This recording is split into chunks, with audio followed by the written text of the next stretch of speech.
Hey guys, I'm the Bento Buster and this is my version of how to make Po Rou, aka braised pork belly. And to help me make it, I'll be using my Instant Pot. But before I use that, I need to prep this pork.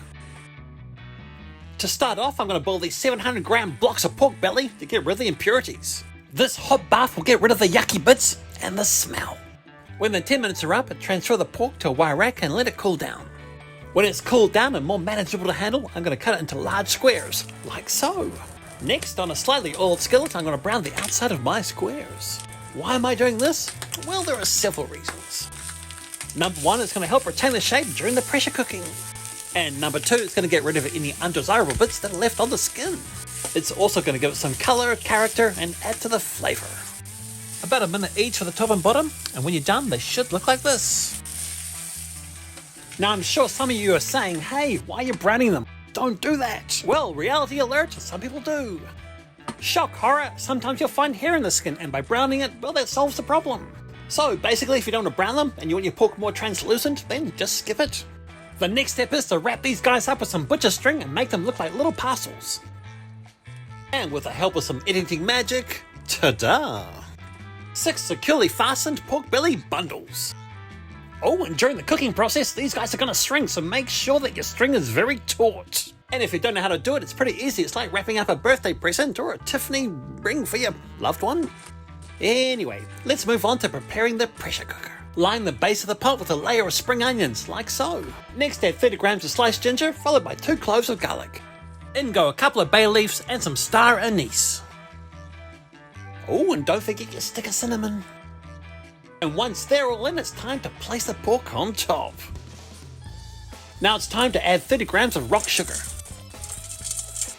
4 tablespoons of dark soy sauce. This will give the pork belly a lovely deep rich colour, so don't forget it. 200 ml of Japanese cooking sake. Followed by 100 ml of light soy sauce, aka regular soy sauce. And then some of this guy, Shaoxing wine. About 4 to 5 tablespoons should do the trick. If you don't have any, don't worry, you can use rum, brandy, whiskey, and maybe some sherry. And you never know, it might actually taste better. Next, add some water until the pork is submerged. And in my case, about 1 litre of water should do the trick. Finally, I'm going to sprinkle on 1 teaspoon of Chinese spice.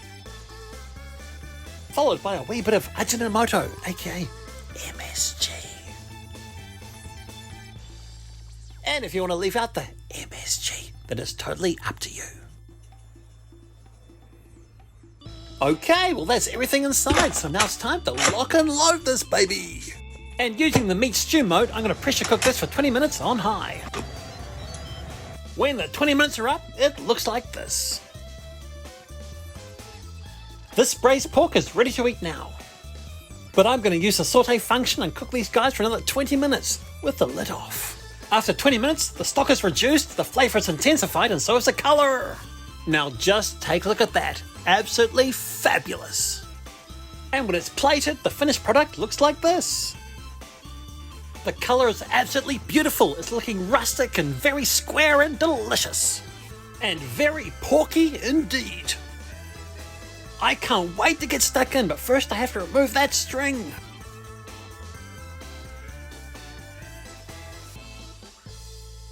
On top of the white rice, the colour really does pop. And I tell you what, the aroma is absolutely gorgeous. And as you can see, I'm not going to let that braising liquid go to waste. Okay, and now it's time to get stuck in. Oh, and take note, this is so soft I can cut it into pieces with mere chopsticks. My money don't jiggle jiggle, it folds. And my pork doesn't wiggle wiggle, it dissolves with some chopsticks. And finally, ta-da! I have cut it in twain. And how does it taste? Well, if it tastes as good as it smells, it's going to taste fantastic. And it tastes fantastic. It's porkalicious and yummo. As always, thank you for watching. So now it's time for you to bust out your pressure cooker and give this recipe a go. You won't be sorry. Happy pressure cooking.